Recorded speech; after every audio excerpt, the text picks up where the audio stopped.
Mga sundalo ni Jesus, panindog na kamo. Ang away padayon ta, samtang may adlaw pa.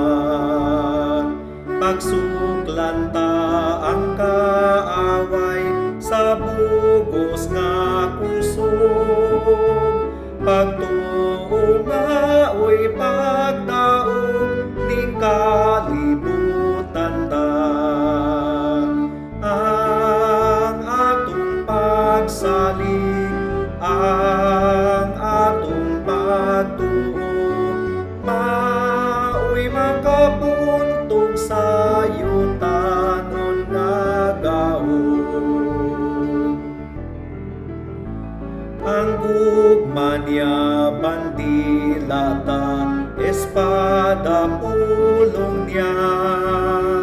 Ang dalang tulid sundon man sa mga linuwas. Nakadaog silang tanan tungod sa pagtuo. Pagtuo ang taming nato, magmadaugon ta. Ang atong pagsalig, ang atong pagtuo, maoy makabuntog sa yutanon nga gahom. Mga kaaway naglibot, kanato paglaglag. Talikdan tang kadautan, ang panulay suklan. Kamatuuran ibakus, kalwasan isulod. Ang kayutaan mauyog nga atong gitumban.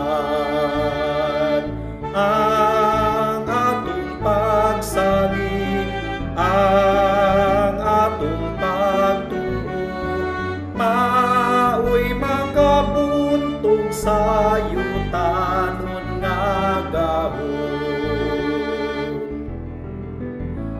Kaniya nga nakadaog, iganti ang kumo. Ngalan niya hibaluan sa kahimaya,an kadasig ipadayon ta, ang gugma manusap. Tagong mga kaaway ta sa ngalan ni Jesus. Ang atong pagsalig,